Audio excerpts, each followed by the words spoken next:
So yeah, so you're from different, or you're certainly living in different parts of the world just now, or of the country at least. How did you guys meet? Like, what's the story behind you coming together on this adventure? Kat. Yeah, so we met actually on a cycling London Paris charity ride, and I was actually on a tandem, but not with Raz, and we met and we started chatting, and then we started doing a lot of riding together. So we did like the Tap, which is a stage of the Tour de France in the mountains. We did Liège-Bastogne-Liège, so quite a lot of stuff in Europe, and some of the start getting into some of the harder sportives and things, and yeah, it just sort of took off from there, didn't it, Raz? Yeah, well, I'd only just started. I mean, I've always cycled on a bike to work or back, and for that kind of London to Paris, I kind of joined the Condors cycle club just so I'd be a bit fitter and I wouldn't die. And kind of at the end of each day, I hadn't really cycled very far, and I mean, in the past, and then kind of chatting to Kat, she just made me everything I thought that I was doing. She just made me do it a bit harder and faster and longer. And before I knew it, I was doing the Tap from being, from naught to anyway. I didn't expect to be doing this, but that's for sure. That is fantastic. And for one, we all need friends like Kat in our lives, don't we? Or do we never We're plaguing people's lives out, so, let's go out for a ride, Yeah. So you weren't, Raz, you weren't sporty, or you weren't into cycling, or just not into cycling so hard or for so long? I suppose all my life I'd been more sporty than anything else, but never really trained for anything. I played netball, hockey, ran 400, 200, at school. That was it really, and I never trained. That's a long time ago. But not really anything of any hard thing. Yeah, and I've always cycled, but that was it really. Yeah. And Kat, were you already competitive, or did you have that sort of background? Sort of driving forward.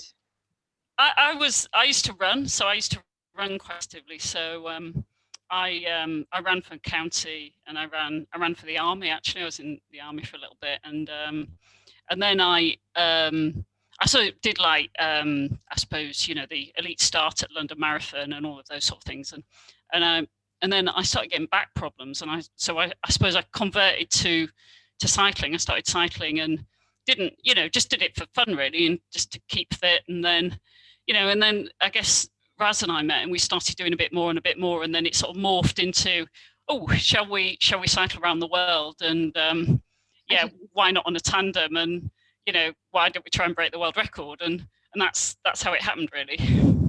I actually hadn't been on a tandem at that time. So when I said yes, I hadn't been on a tandem.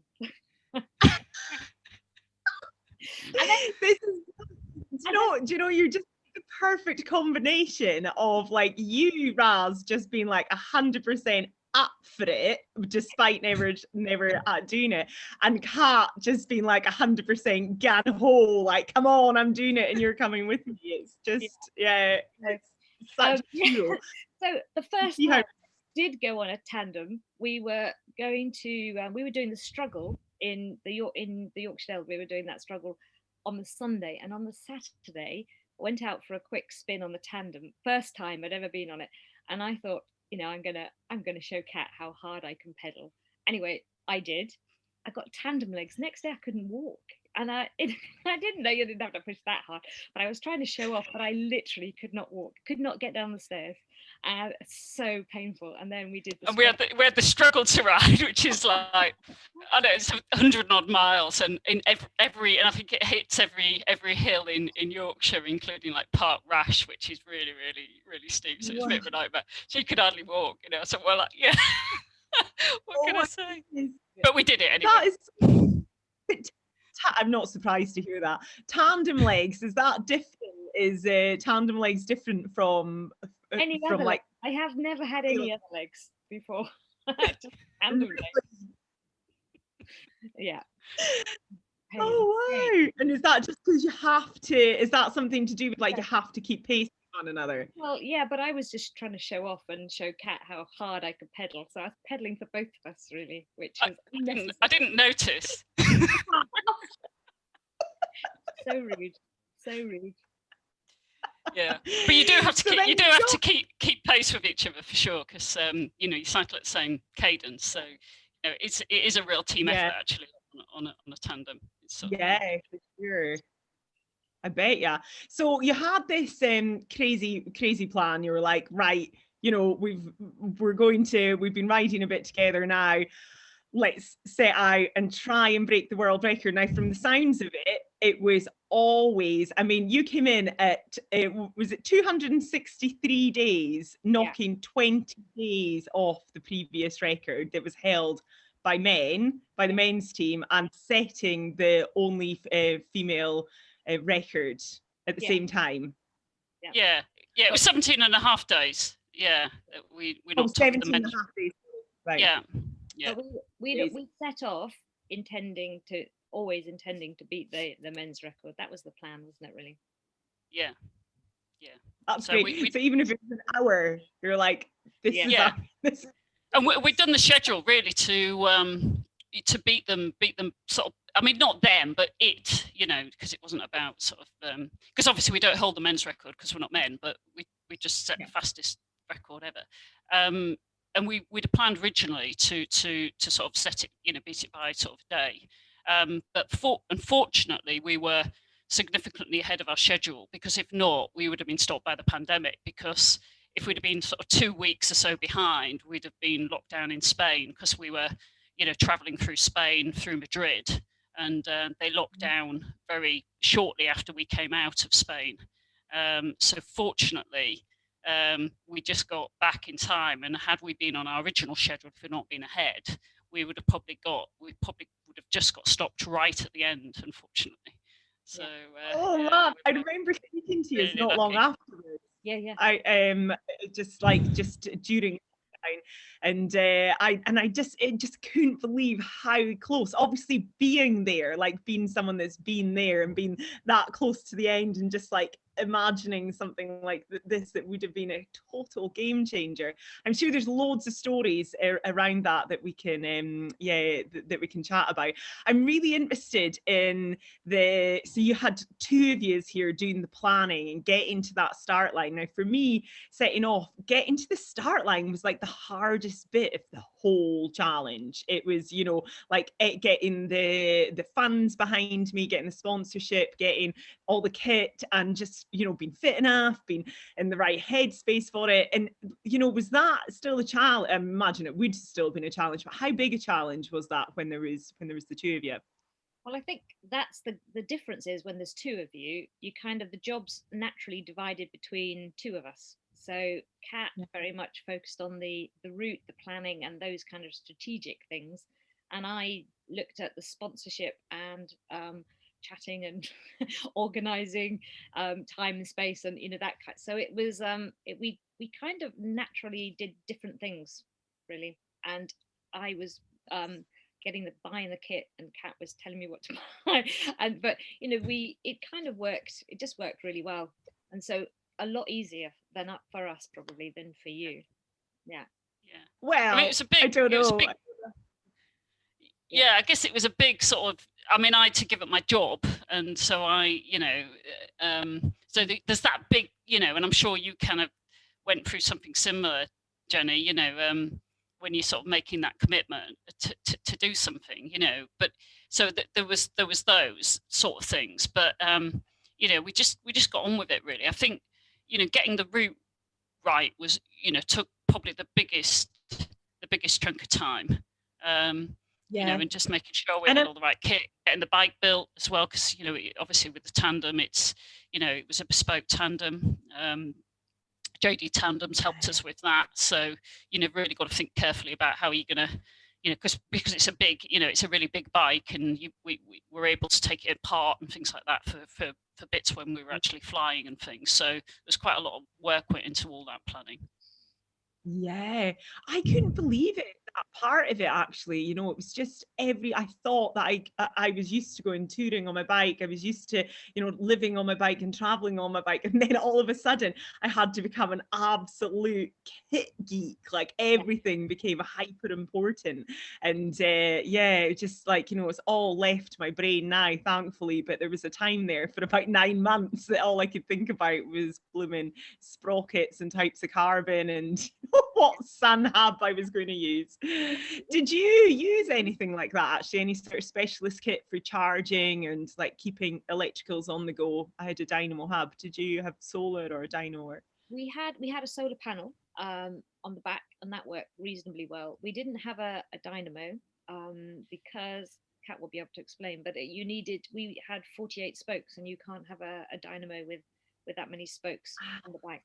Okay. Yeah, so with tandems, so obviously because there's two people on them, and because we were fully laden, you know, we had the wheels built so they were really, really robust, and so it's a choice, isn't it? I mean, you know, it's like, Jenny, you've got to kind of balance things off with the kit in terms of, so we didn't have a dynamo because we couldn't have it with that number of spokes, and the wheels would have been a bit weaker if we had a dynamo. So but yeah, we managed to break the solar panel, didn't we? I mean, only us could break a solar panel, but we did manage with the charging. But we did have chargers, and you know, every night there was a real regime of making sure something was charged, and the chargers were charged at least, so they could get us through the day. Yeah, we had big battery packs actually, which were quite heavy, so it's always a compromise. But you know, because you know we had a couple of bike computers going, and you know, you actually need quite a lot of power. You know, because we were keen to have sort of backup in terms of route, because it's pretty sticklers for having accurate recording of the route, so they can look at the mileage and things like that you've done every day, and check that you've not been sort of jumping on a bus or whatever else it may be. So, yeah, absolutely. It's a full-time job, isn't it? It's actually a full-time. I find it a full-time job. Keeping on top of it all. And my cables would come loose quite often. You know, they just get worn, and then you would look down and you'd been riding. I had a dyno hub, so I'd be riding for like 5 hours, and the cable had come loose, and then you'd lose all that charging time. So it felt like quite a lot to keep on top of. But anyway, take us to the start line. So you started in Oxford. Yeah. So we did. We started there really because of the Cali Road Condors, and we thought that actually they could start off, and they set off with us initially. So that was really nice. There was a big kind of party. We didn't really want to leave because there's so many people there cheering us on. So that was really nice. Just as well, because of the ending you had, just as well, there was like a massive party. Yeah. So it was. I mean, we set off. It was actually we set off in June.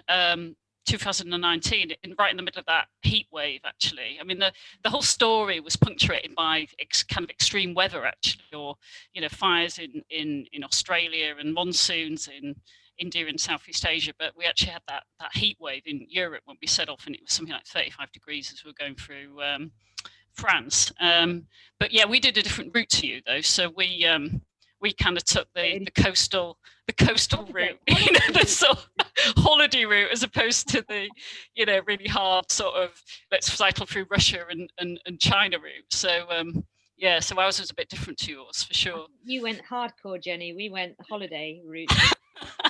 I tell you what, every time I look at your route, I'm like, oh man, that looks beautiful.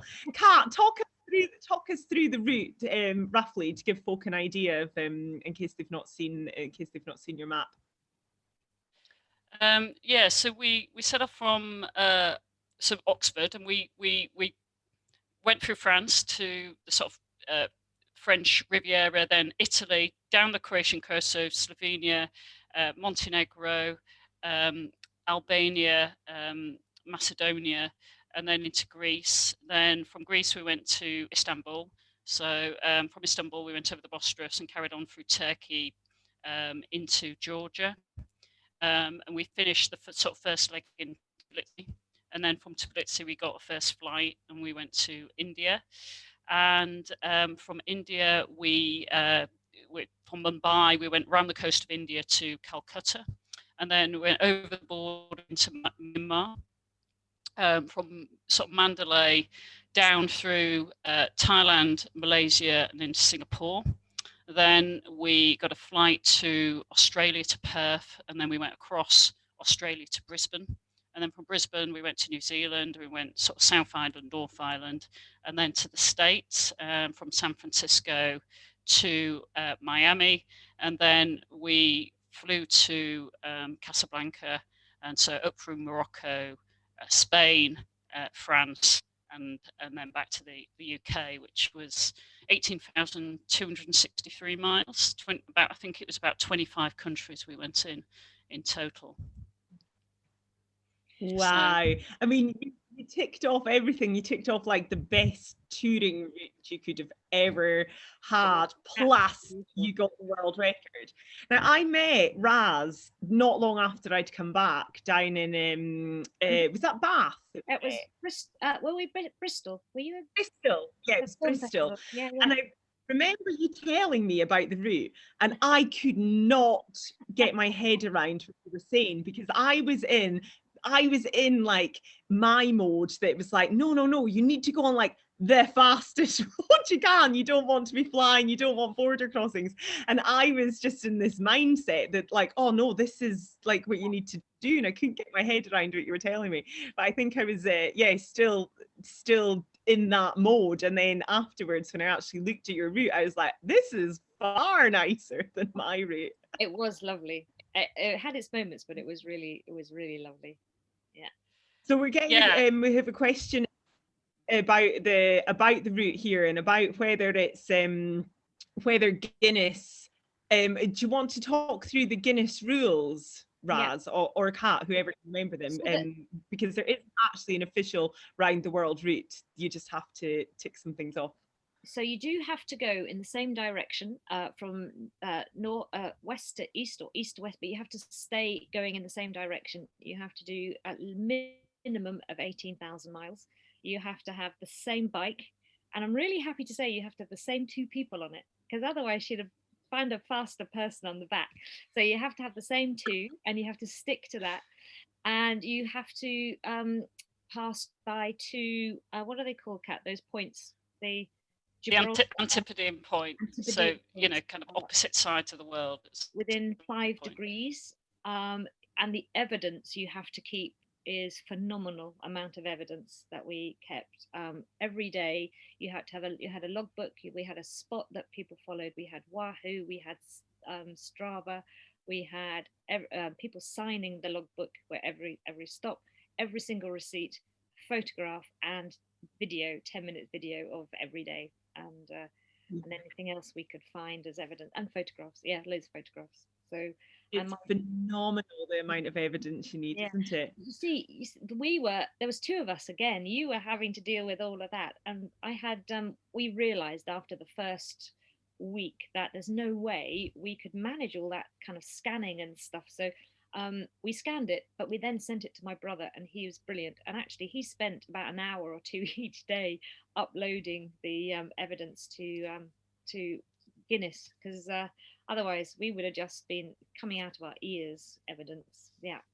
Oh wow, that was such a good idea. I stuffed all my receipts in one pouch, and then by the time I got home, most of them had been like wiped clean with ink. Yeah. But luckily, everything there were masses of every single thing. There were so many receipts that every kind of week we'd scan them. I put them in order. It took ages, and then scanned them and then just sent them to him. And he was amazing and got every day scan, Strava picture, kind of Facebook thing. Oh yeah, Kat did a kind of a blog, so that went in every day. He did it, organized it all. So when we got back, there was very little to do. We just had to upload the videos, and that was it. Yeah, and the route, you've got to plot the route on Google Earth and things. So we did that.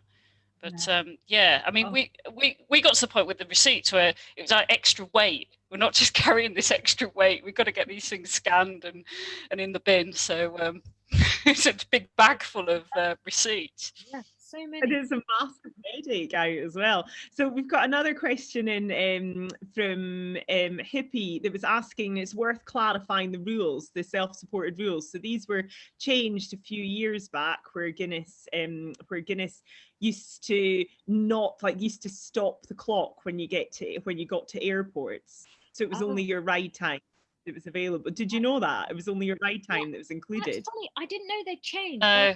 I thought there was a time when I thought, because we kind of, it's about 3 days, well, for us, because we had to take the bike apart, didn't we, Kat? And then No, they didn't exclude our travel time, our airport time. counted in, but it would have been nice to have taken that out. Wouldn't it have been lovely? Imagine the airport rest she could have had if they stopped the clock.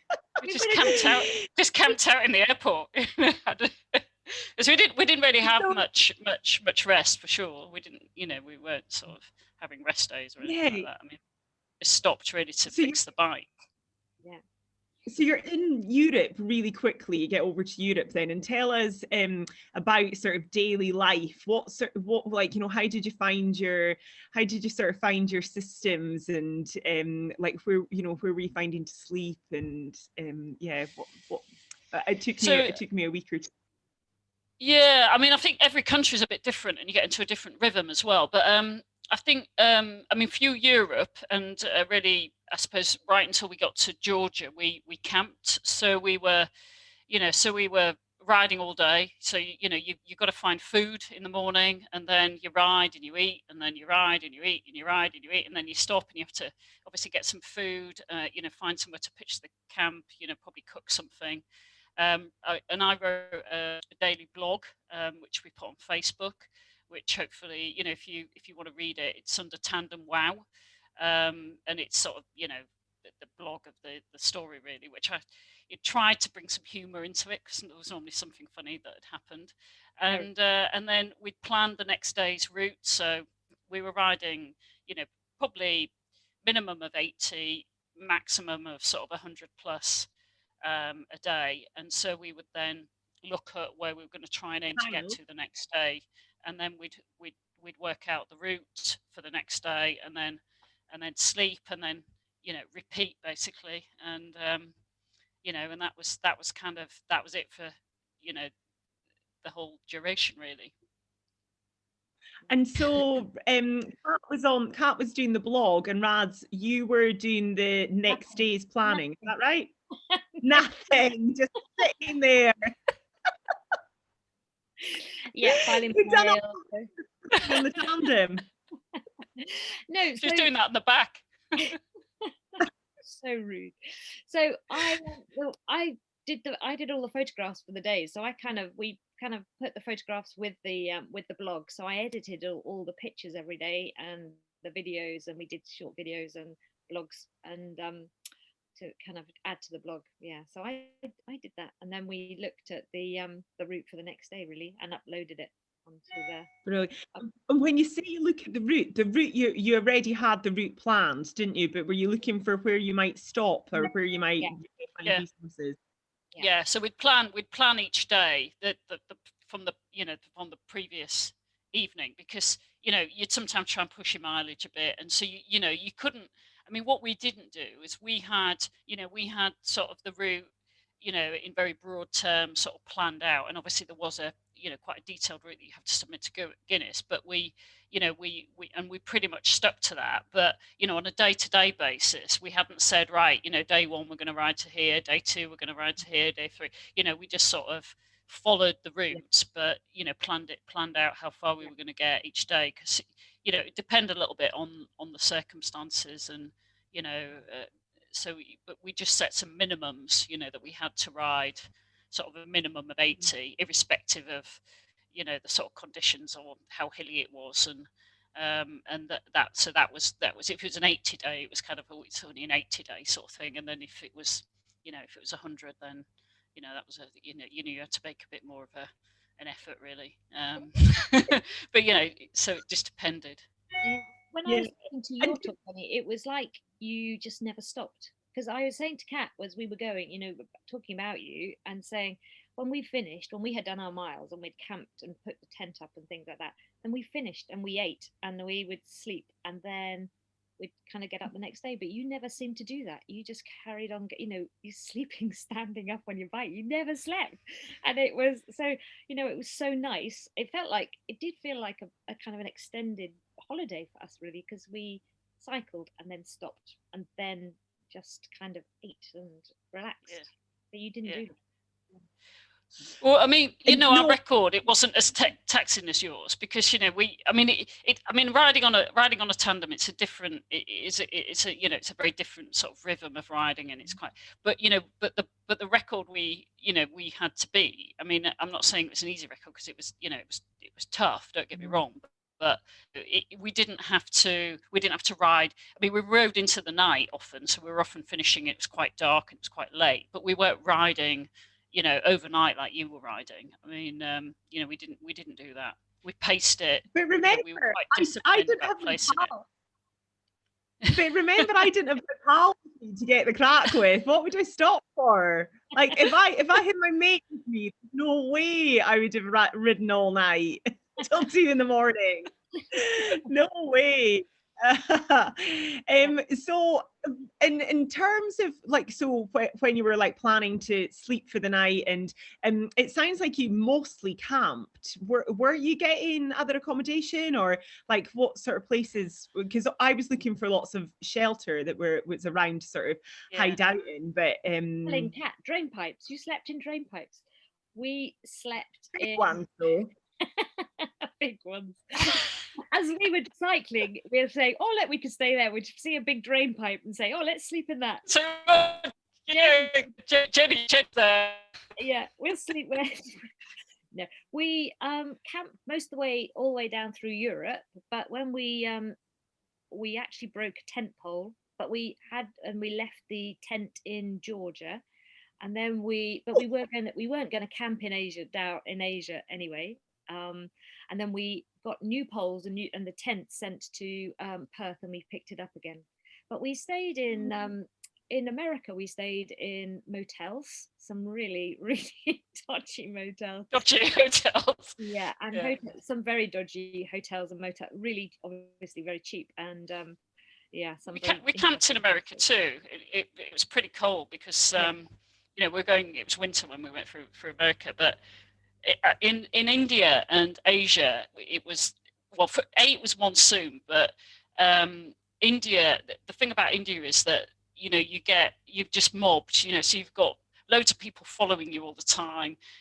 Asking for selfies. So we were getting about 25 selfie requests. People trying to pull us over and do a selfie. We got stopped by the police, and we thought, oh no, and it was just because they wanted a selfie with us, and so every time you stop, there'd be like 25 guys standing around, sort of looking at you, fiddling with Alice, which is the bike, so it would have been impossible to camp. There's just been, and I mean, it's just how it is. People had been in the tent, and so we ended up staying in some pretty ropey places actually, but we didn't not in a tent. Sort of stepping over people's floor and goodness knows what, and eating curries out of plastic bags and that sort of thing. But and insisting they change at least. So clean sheets was very important. Well, the thing about Did you keep your sleeping bag when you were in India? Because India looks fascinating. You were just right around the coast, didn't you? Beautiful. Gorgeous. The monsoon. That was monsoon season when you were out there. It was. Yeah. It was extended too, so we got very wet, and that's where we got wet and sore.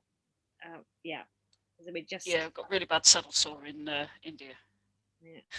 Because I imagine it'd be really warm as well, wet and warm. Yeah, nice combination. That's my favorite. Yeah. And I guess we got the monsoon really right down to Singapore actually. It was I think the rains had gone on much longer. I mean, it was a bit of a lesson in climate change, and that was partly why it was so dry in Australia. So when we got to Australia, it was incredibly hot, and then there was all the fires, if you remember the bushfires. Then we had to change the route in Australia to avoid all those fires. And fortunately, we just got across the Nullarbor Desert, which is the big stretch between Perth and Adelaide, before it was on fire. There was one, I think there was a couple of fires when we were there, which kind of delayed us, but we managed to get across it. And then I think a few weeks later, it was just on fire. We wouldn't have got across it. So it was, that. But we ended up going through a bit of desert, didn't we, Raz, where it hadn't rained for 3 years to avoid the fires, and and we could do it because there wasn't anything to burn, and it was just covered in flies, and it was something like, it was getting up to like 45 degrees. It was really, really hot, and we were just covered in flies, and it was quite brutal actually. The cattle were just skin and bone, and they were only able to feed the cattle every 2 or 3 days, and lots of the lorries were just for cattle feed because they just didn't have any. But you could just see their ribs. It's just not how it was really grim for them. And it just hadn't rained. It has now, fortunately, but it really hadn't. Yeah. And I don't know how they survived that. It's just dust, and everything is just dry dust. Yeah, that is so. I don't know how that affected you in terms of, obviously it's got the physical effect of it because you're like, you're gunning for this target, but actually the sort of emotional effect of knowing that the country you're riding through is literally on fire.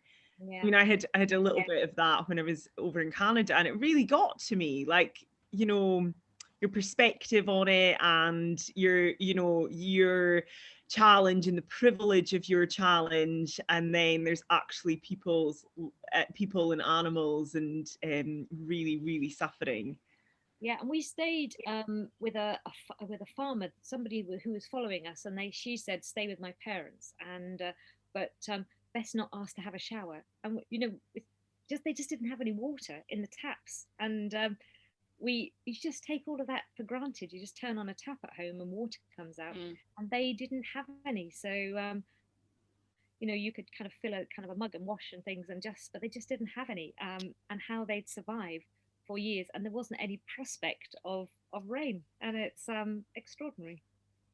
But it was hard, for them. And that area had been a really fertile farming area just a few years ago, and they just hadn't had any rain, and that's why they were really, really struggling. And I think when you see that, it really really brings maybe some of the changes that we're experiencing home, and certainly sort of cycling through that, and because I think when you're on a bike, you just see things in a different way. It's not even like driving past something. You kind of living it, smelling it, you kind of experience it in a completely different way. And it did certainly make you reflect.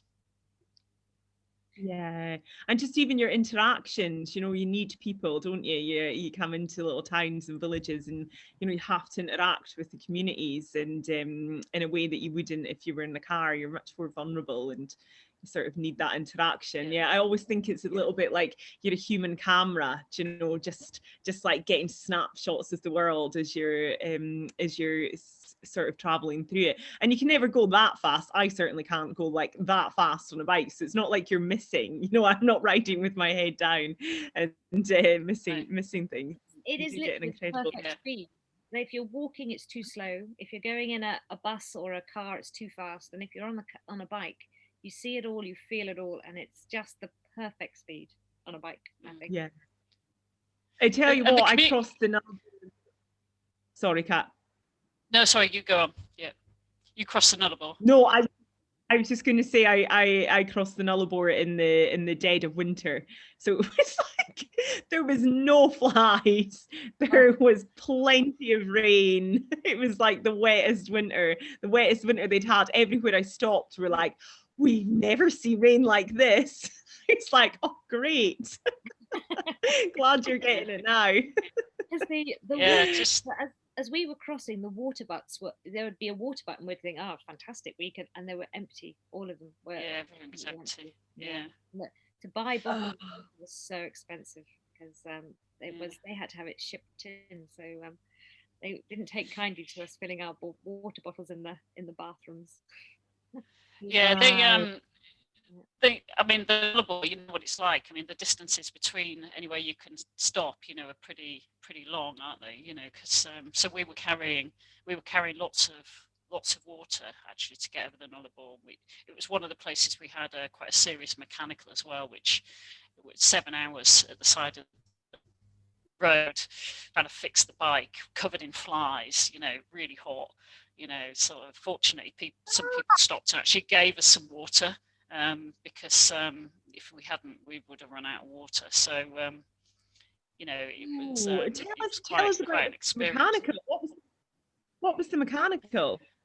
So it started simple Um, and it got worse, mm, and it just got worse. It kept on getting worse, and it was over. I pitched the tent, and because it was over 2 days as well, so we went to bed not even thinking the bike was going to work the next day. It was another 3, so it's 4 hours one day, 3 hours the next. But Kat, you can explain. Wow. yeah, so with in a tandem, there's like a chain that connects the pilot and the stoker. The pilot's the person on the front. That's me. Stoker's the person on the back. That's right. And the chain the chain kept coming off basically because you could tighten it via a mechanism in the bottom bracket. I won't get too technical, but anyway, that had seized. We'd probably got a load of sand or whatever in it, and we couldn't shift it. And then we also realised that the chain wheel had been damaged, so we're trying to file it down with a nail file at the side of the road to try and get this, because there's a big sort of lump of metal that kept kicking the chain off, and yeah, it was just a nightmare. There was a whole load of things, but we fixed it, and we managed to ride to Adelaide, which was 1,700 miles away. And then we could get it properly sorted out there, because that was really the next proper bike shop. Really, I mean, there was a few en route, but not really what we needed. So but in the middle of that, when we were fixing it, we got the Allen keys stuck in the crank. We got those stuck. We couldn't get that out because that was bent. So it was literally one thing after the other. Nightmare. Yeah. And who's the chief bodger, or are you both quite good at bodging up? Bodging up. Kat will not let me touch a spanner, basically, because she's. It's not true. It's not quite true. But I think when Kat was focused on it, and when you're changing a little thingy on a chain, I can't interfere with that, but I can make tea and sort things out and make sure you don't lose all the bits and pick them up, and so it was a kind of a team. Oh, but I was you too. But I do. You too. But the kind of tightening the thing up, normally I can do that and sort it out, but it was so seized, I couldn't do it. But I can, as we're going, and when the chain falls off, if we don't pedal, I can bend over and bend down and put the chain back on as we don't have to stop anymore. I can do it at the same time. Wow. Isn't it amazing that, like, living on the bike, the things that you become proficient at? Like, I hope we find a way to transfer these skills over at some points in our lives, because there's definitely stuff that I can do. Yeah. Not very useful unless it's for that specific thing. And did you have a lot of mechanicals then? Because you're flying, and I mean, how many flights? Was that 5 flights that you took? Yeah. Or maybe... Yeah, I think it probably was. I mean, we had. That was the most serious mechanical, which was probably in the remotest spot, quite honestly. It picks its moments. We had a few other bits and pieces in India. We struggled a bit for spare parts in India and Southeast Asia, because we had one day in Myanmar when we were coming over the border, and we had the roads just deteriorated. We had 5 punctures that day, didn't we? Which we were starting to really run out of inner tubes and things. So it was that sort of stuff mainly. Okay. But yeah. And what about you? Did you have much? I mean, I was very lucky. I was a really proficient bodger, so I can ride a broken bike for a really long way. Like, I don't mind been uncomfortable on it. So I had no gears for the whole of the North Island of New Zealand, and I had no I'd have to use a hairband to tie my foot onto my pedal because my cleat had worn through and my foot kept slipping into my front wheel. So like stuff like that, I'm like, oh, I can make something work until I find somebody that can fix it. I've got a really good video clip of running out of chain oil in Mongolia, and it's so dry. Like I was waiting, the chain was completely done in. I'd been riding it, you know, for I don't know how often you changed chains, but mine, I was going through quite a lot. And anyway, this one was ready to burst, and I got a can of sardines and put the sardine oil on the chain, and then had lunch. It was like winner. Bit smelly, but winner. We broke. I think we broke 3 chains. I think, which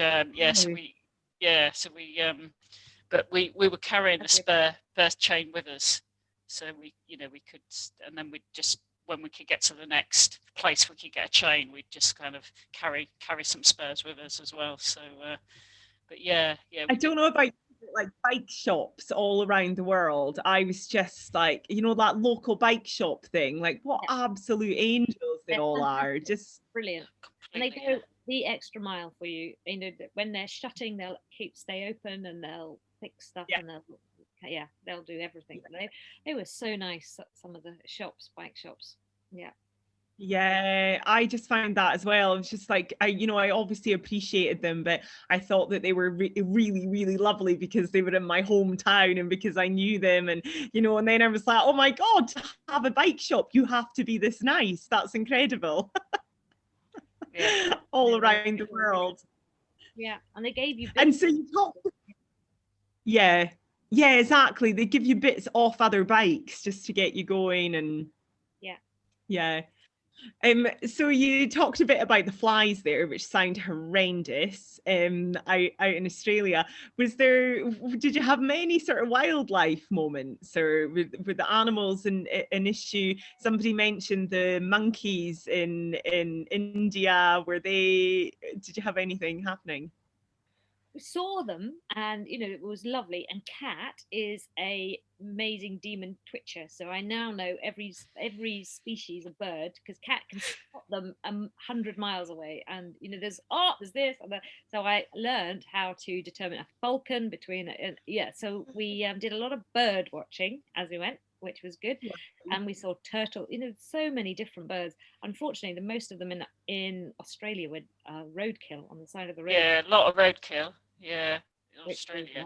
Was, a bit grim. And we nearly adopted a puppy in Croatia. Oh, don't remind me of that puppy. I'm still heartbroken about that puppy. Yeah, but, really? That was really half a day discussing what to do with the puppy we found, but you know, we actually left the garden. Yeah. So but we did. There was I think that's another. We had a wild boar moment, didn't we? Yeah, we got. It's actually just a few days from when we set off. We ended up in some.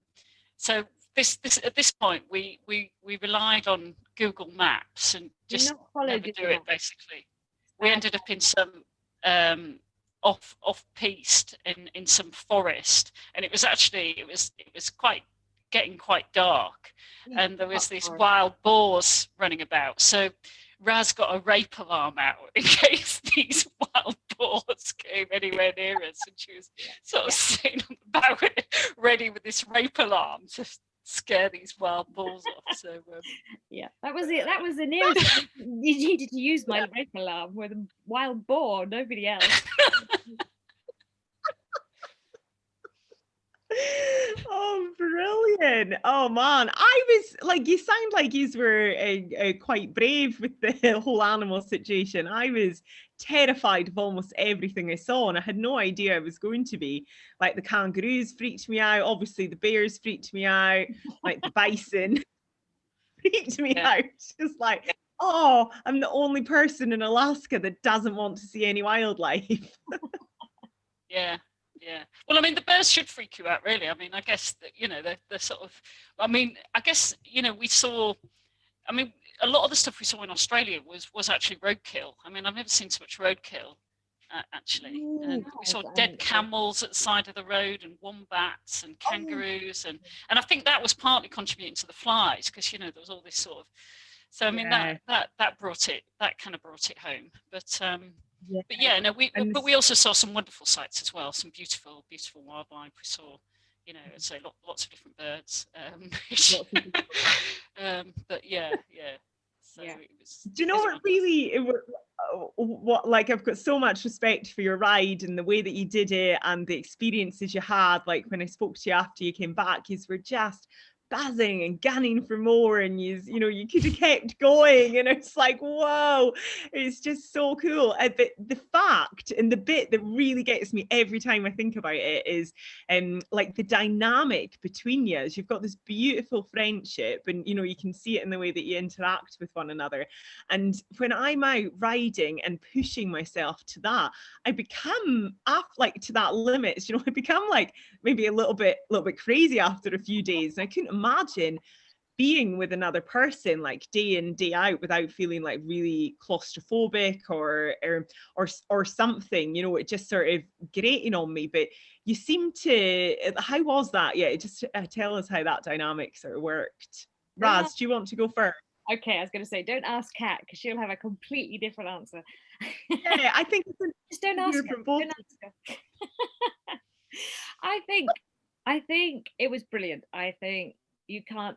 Amazingly, you're right. You're spending 24/7 with somebody all the time, and Kat will probably agree. But there aren't many people that could put up with me quite like that. But she did a very, very good job, really. And I think you get to know each other quite well, and how to manage. Kat can manage me very well, which is she's got great skill. And what is that? So what bits is she managing, Raz? What is it? Yeah. Well, it's kind of, I think, what the biggest problem is when you're tired and you're hungry, you are hangry, really hungry, and we're both quite different. We've managed that very differently. So I know when Kat needs food because she starts swearing at me a lot, just swearing. And as soon as you give her something to eat and you're eating, and then it's absolutely fine and it's all over. Where don't ask Kat, because she'll tell you something different. But what happens with me is I'm quiet. I just go quiet, and Kat, can get me out of that kind of quietness. And but I'm not very cooperative when I'm quiet and hungry. Right. I would say now. Yeah. Are you a little bit sloppy? Don't ask. I am more quiet, and Kat will say, "Do you want something to eat?" And I'll say no, because I'm fine. Well, just keep going. I'm fine. And we're clearly not, but I'm not very good at admitting it. Yeah. But this is great, getting the truth behind it, because it is that like interpersonal skills, isn't it? Like you would have never managed to pull off what you did if you weren't working with each other's positives and negatives, or just personalities in general. Kat, what's your side of the story? Don't ask her. No, I mean, I think I think it's obviously it's pretty intense, because it is 24/7, and you are, I mean, though we were sort of, it was great, and every day was an adventure on the bike, and every day was fabulous, but it was hard. I mean, we were tired, and often you're hungry and you can't find food, and and you've got to keep going, and and it's pouring down with rain, and all of those things obviously make it the adventure that it is, and make it the challenge that it is. And I think it sort of, the strength of our friendship got us through that, and the fact that we were a team, and the fact that we worked together, and that we know each other so well. And obviously there's moments if I'm hungry, I'll God, this, and then I eat and I'm fine. Where with Raz, it's a bit more sort of assiduous, so it'll be, do you want something to eat? No, I really don't want anything to eat. Well, maybe you should.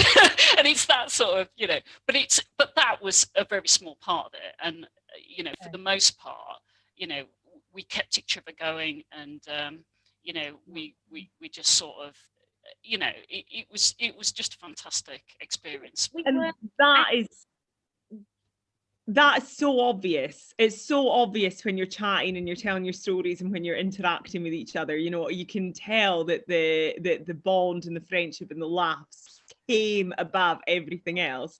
But I suppose when you're out on a journey like that, it is, you know, it's a roller coaster of emotion, whether you like it or not. You know, it brings out the best and the worst in us out there, doesn't it? And one thing that I find that really like liberating on being on my own was that you had this freedom to be in whatever mood you wanted to be, and you didn't have to be okay because you had somebody else there. So I would find myself in a strop with myself and then be like, what are you in a bad mood for? And being like, oh, I don't really know. And then I would just like, there was nobody to spark it. Like it was just me. But so I could like allow myself and just recognize it and be like, oh, that's so interesting. Like, I wonder if somebody else was here, how long this mood would last, or would I try and hide this mood? And it was quite a nice experiment to you know, just to go through that. But if you're spending that amount of time on the same bike as someone, then there's no way you can suppress that. No, and I think, you know, we didn't ever fall out actually with each other. It was just the nature of that. You know, I would be grumpy because the coffee was horrible. You know, one morning I started off with crap coffee, and it's just like, ugh. And that, you know, that's just the start of a grump. And it's not like Kat. It's kind of just at the coffee, and she knows it. Exactly. Really. It's my cat just joining us. No, I think it was the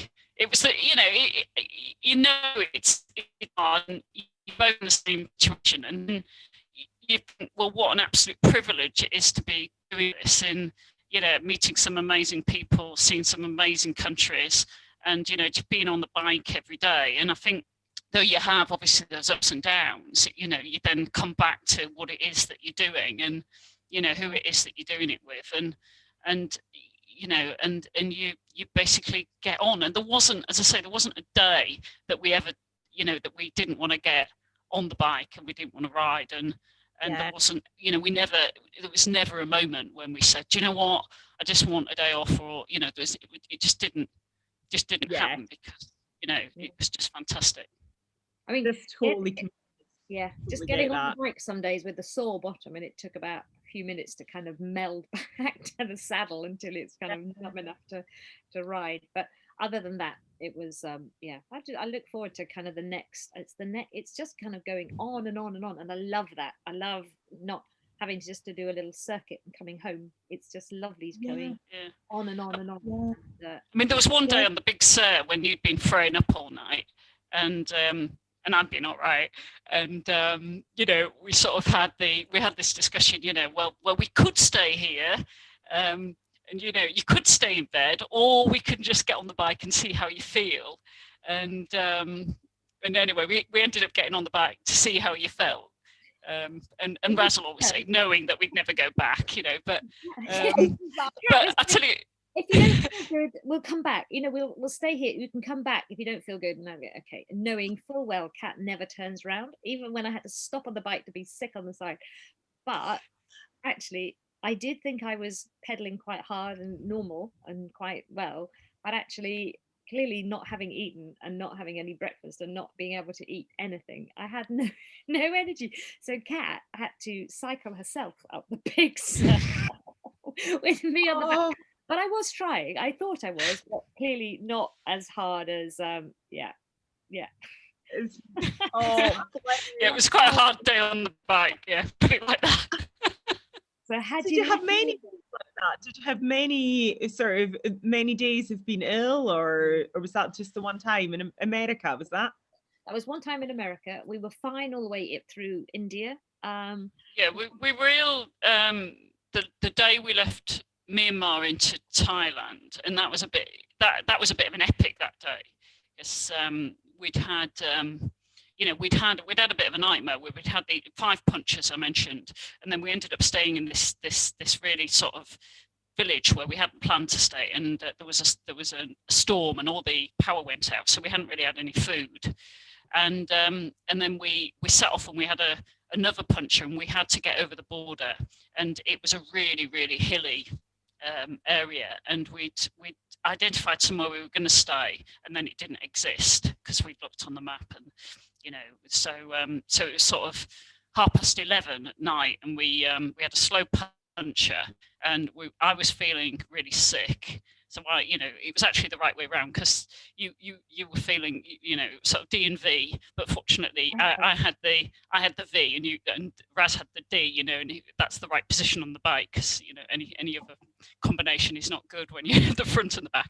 And anyway, it was about 11:30. We came across this night market, and fortunately this lovely Thai woman said, "I'll show you where you can, where there's somewhere you can stay." And Raz was desperate to get rid of everybody, because you needed a bit of privacy, didn't you? And but that was a late night for sure. And Kat was going, "No, you go with her. You go find out." And I was going, "No, you go. I'm fine here. Just leave me." And you were trying to look after me and make sure. And I was going, "No, I'm not moving from this spot. And you've got to go." And as soon as they turned their back and jumped over the side of the road, oh god, it was just emergency poos. Apart from that, we were absolutely fine. We were really quite careful. Yeah, pretty careful with what we ate. Yeah, that's the key, isn't it? Yeah. Raz, tell us a little bit about getting back into Europe. So you've crossed America, and then you go into Africa. So you land in Africa and Morocco. Now, where was COVID at that point? Like when you were in America, what was and getting? We'd heard about it all the way kind of down. It's kind of been in the background, and I think it's the good thing is, I mean, like when you're on a bike, we could avoid listening to Brexit every day, and we could mostly avoid COVID listening. The whole kind of all the whole stuff. So we were very aware of everything that was happening, but not really immersed in it in a sense. And so we kind of knew, but didn't really have any understanding of the impact it was going to have. And cycled through Morocco, and then somebody who was following us asked us to stay with her in Madrid, and it was only then that it really started to hit that we left early in the morning, and Madrid went into lockdown, and so we wouldn't have actually been able to cycle at all. And she didn't stay; hadn't got a very large apartment, and then was locked down in that completely. I mean, the very kind of lockdown nature that nobody is allowed out on the street. And so it just happened all overnight. So you sort of knew something happening back home, but you were kind of avoiding it, keeping an eye on it a little bit, and then all of a sudden the whole city's in lockdown. And then as we kind of got further and further and avoided it was just as we were getting out of Spain, I think Spain went into lockdown really. And then it was sure. And then we got through the border and into France, and then everything was closing down in France. So we'd booked a hotel in advance, and they literally left the key in the door for us. There's nobody else there. And we had cancellations because we were just booking one kind of day ahead, and people were cancelling as we were arriving. But we didn't actually. We were in our own personal bubble because we didn't see anybody. There was nobody around. But it was clear to us that things were getting more and more serious as we were cycling up through France. And then I mean, all the cafes and restaurants were shut, so we couldn't. We were just trying to find shops to get food. We could get it kind of. Couldn't get a hot drink or anything like that. 7:30 in the morning, if you went to the boulangerie, we could get enough kind of food and bread for the entire day, because we wouldn't see anything open after that because it all closed down. And that's the part of the trip that you're like, that'll be easy. Like it's so easy to Spain and great coffee, great food. Like, and mentally that was a huge turnaround. And obviously then the pressure of actually getting back to the UK, because for Guinness world record you need to start and finish in the same place. So we so what we'd planned to do is we'd planned sort of a celebration when we got back, and we were aiming to get back at the weekend, and we're actually aiming to get back the weekend the UK went into lockdown. And we thought, well, after Spain and seeing what was happening in Spain, we thought, right, we just need to get a move on. And so we ended up getting back on the Wednesday before the UK went, I think it went officially into lockdown on that Monday, the following Monday. But France, it went into full lockdown, travel ban the day we left. So we managed to get to the coast on the day of the travel ban. And then I think we got on the second to last passenger ferry out of France. So we, it was at the end, it felt really, really kind of intense, Yeah. and it And wasn't what we expected. like? What was it like getting back in the UK and like trying to get back to? Well, were we at that point? Well, you were going. We went into lockdown a couple of days later, and on the ferry, first of all, they said they'd take the bike, but not us on the ferry. And then they got out, and then everybody had to be in a cabin, and so we didn't have a cabin, but they gave us a cabin because you had to kind of lock down in your cabin, which was which was nice. But there was no food or drink so we spent just that time. They were becoming really cautious, and you're beginning to really get how serious it was actually by the time we got back. What was weird about coming to the UK was that the UK was carried on as normal. We'd just seen what's happening through everything, and we got back to the UK. The cafes were open, and everybody was going on as before. This is quite serious now, and this is going to change. It's just because we've just been living that, through as we travel around.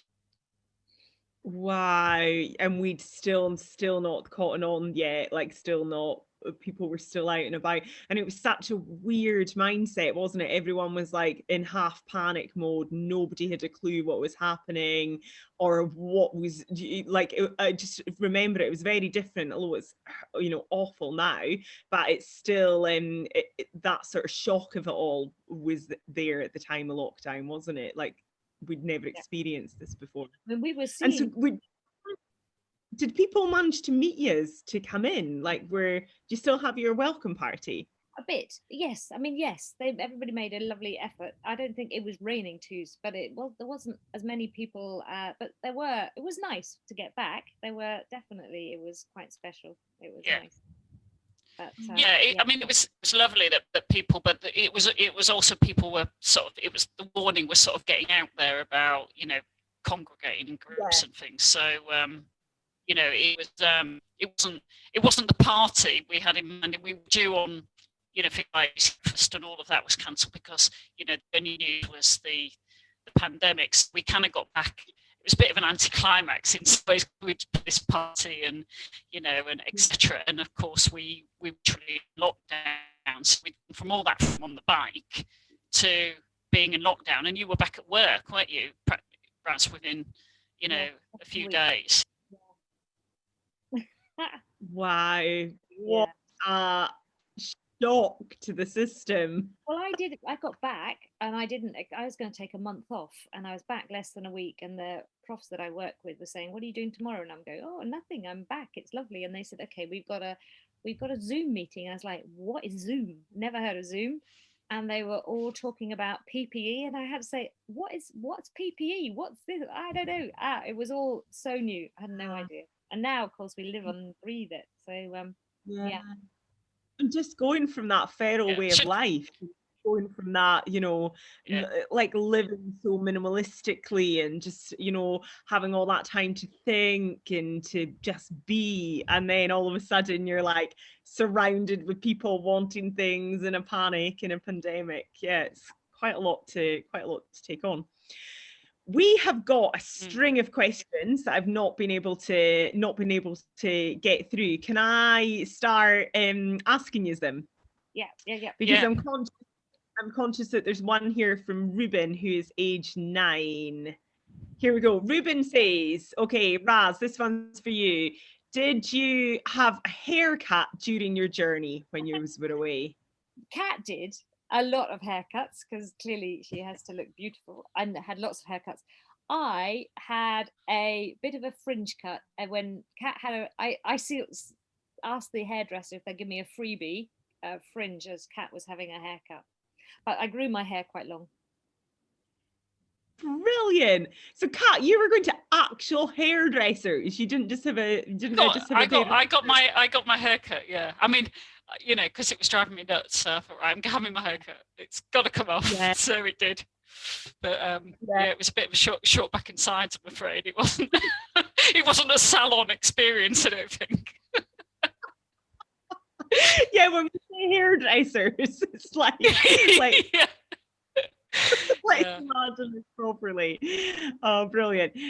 Okay then, Kat, just seen your website. Are you still accepting donations for your charities? Can you tell us a little bit about that? About the money that you raised? Yeah, so we wrote for two charities, the Motor Neuron Disease Association and for Oxfam, and our Virgin Giving site is open. We've raised so far just over £40,000. I think we've gifted for those charities. So yeah, so if anybody wants to enjoys the blog, enjoys the talk, and wants to support us, then that'll be great. It's all on Tandem Wow. So all of our stuff is Tandem Wow, which is Tandem Women on Wheels. So hence the wow. Wow, indeed. Wow, indeed. And when we're on, if you are going on to donate, which is a great idea, to Tandem Wise causes, you can also go on to the festival website, because this is all getting put on by an amazing team behind the scenes, and it's all voluntary. And so all the money goes towards making it happen this year. Yeah, just like all the online stuff. Yeah, well, it's definitely great to support those guys. Yeah, definitely. Yeah, definitely. Okay. Okay, Raz, did you swap around sometimes from back to front?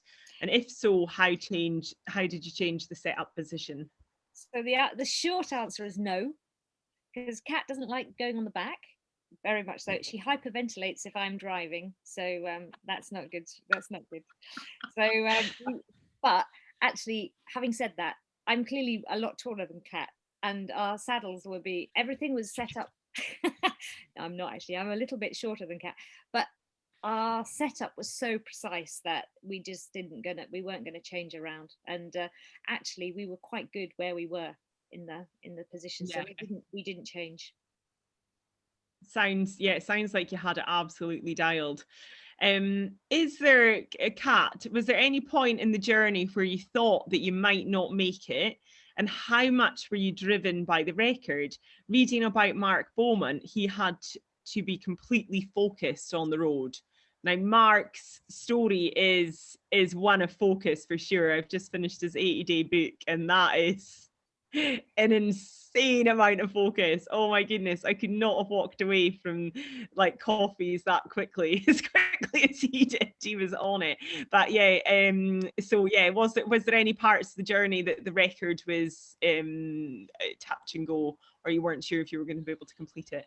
I think the things that could have got in the way were not the things that we expected at the beginning. So the things that I think there was any we thought actually we're not going to do it, but the things that could have got in the way were things that the external stuff. So like the kind of the severe monsoons, like the fires in Australia. If we couldn't actually, we got kind of getting stuck, and we couldn't sort of move forward, and obviously the pandemic as well nearly stopped us right at the end. And so so when we set off, we thought it's going to be, do you know what, I'm really worried about falling off and getting ill. Those were the things I was worried about, and actually fortunately we didn't fall off, and fortunately we weren't really ill, not so seriously. So I think the things that would have stopped, it was mainly the pandemic actually that nearly stopped us. Yeah, it's that bigger things, isn't it? Out of your control. Raz, is there anything you wish that you'd known before you set off? Cat. I wish I knew it better. No, actually, and I quite enjoyed not knowing stuff and exploring and finding things out. So I think, had I really known what the Nullarbor was like, had I really known, I think I just kind of got there and we kind of worked it out. And no is the answer. It was just exploring every day on the way, which was brilliant. Yeah. That is great resilience, that, just like embracing the unknown. Kat, tandems attract a lot of attention. Did it make it hard to deal with when you were trying to beat the record? Lots of distractions, people trying to talk to you. You already said that in India that you had a lot of attraction, but was that worldwide? Were people interested when they saw the tandem rolling into town? I think people were interested. I think it was the most intense was certainly India, where literally it was 24/7. And some villages that we went into, it was actually really difficult to get any food because there were so many people crowding around us. And couldn't leave the bike, for a sort of a moment, and so that I think that was the most intense experience, and I think after a while it got quite tiring because it was literally 24/7 relentless attention.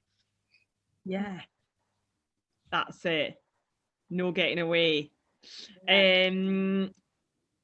Oh, hey, Raz, would you ever consider doing the race across America?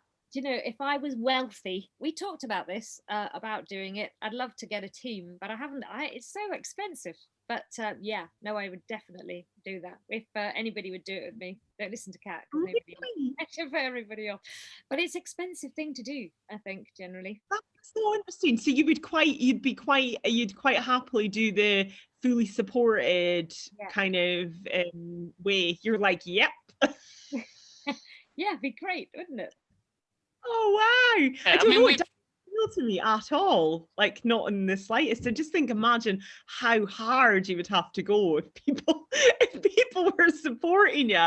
Whereas if you just carrying your own stuff, then you're like, oh well, you can only go this fast. It would be different though, wouldn't it? I mean, you do it in rotation. we've been thinking about, yeah, it'd be good to do get a women's team going and do it, sort of as a team. I think that would be great. I think it'd be really fun to do like that. That would be really cool. If we we just have to sell a kidney or something. So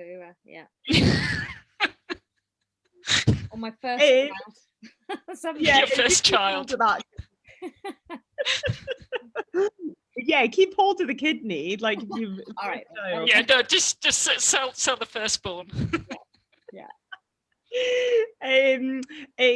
Kat, what about so there's some questions about how you transferred between Georgia and India, and maybe that would lead on to what you actually did when you got to airports. So what we did when we flew is so the bike, so the tandem, you can take apart. We've got these things called couplings, which means that we can take the frame apart.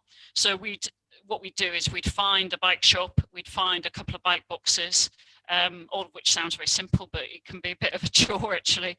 And then we'd have to take the bike apart, pack it into 2 boxes, and then we would fly. And then at the other end, we'd put the bike back together again.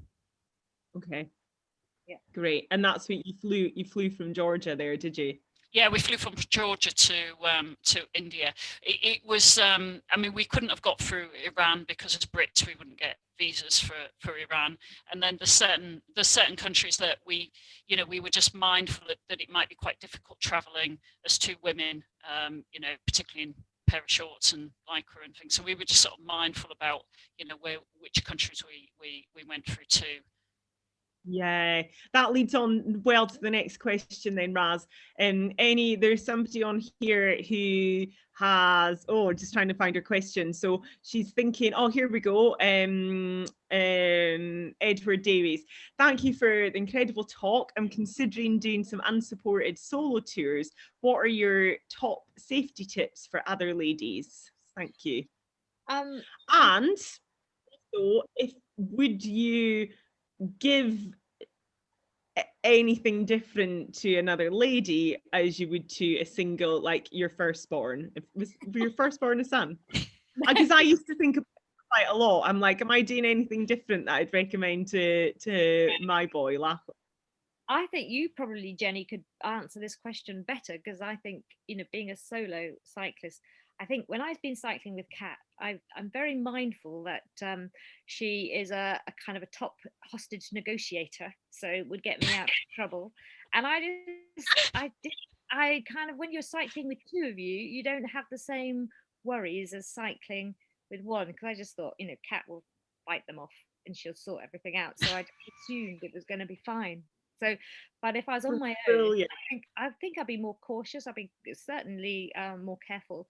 Some of the places we stayed, I don't think I'd have stayed in those on my own. I think you'd have to kind of plan a little bit and just make sure you know where you're going. But I think cycling on a bike is great because you just keep on moving, and I think you're safer than generally, because you're just kind of on the move. But you probably answer that question better than me, Jenny.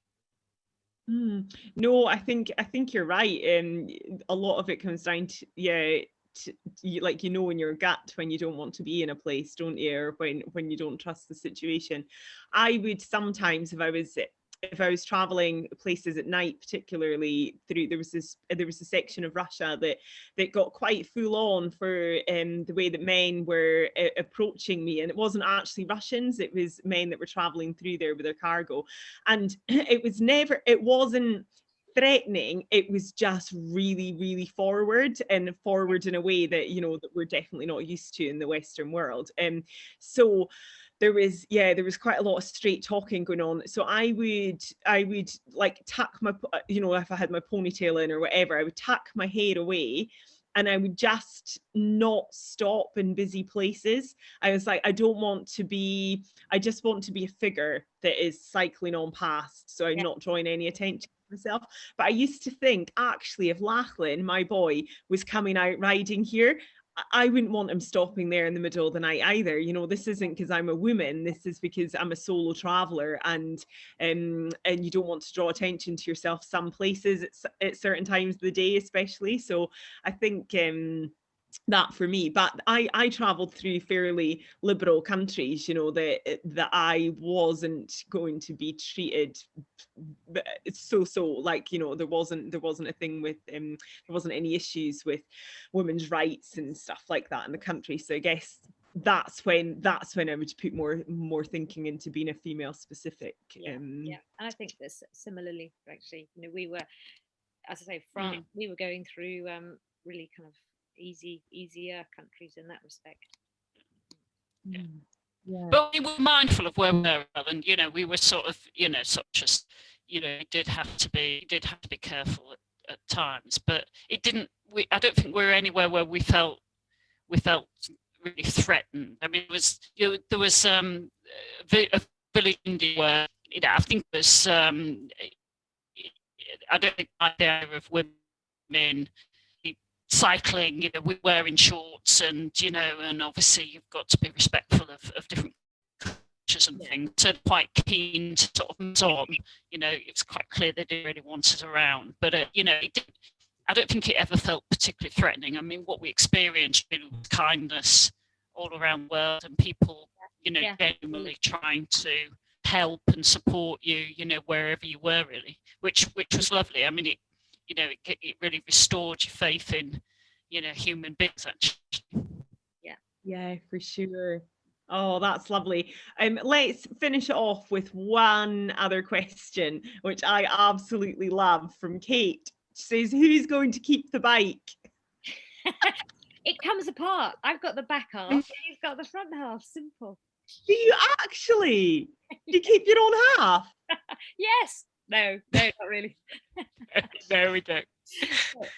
No, no, because I'm so attached to my bike. Like, Shand asked for it back just for like promotional purposes, and I nearly started crying when they asked me. I could feel my chin starting to wobble. Like, please don't take my bike back.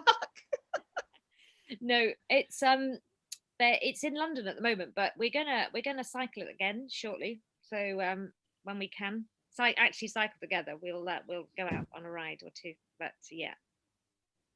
Oh, amazing. So we're going to do, we'll do, as soon as we're allowed out, yeah, we'll we'll get out and we'll do time riding. We mainly ride on solos, we're training and things, but we'll definitely get out on Alice. We call our bike Alice, by the way. So yeah, we'll be back on Alice.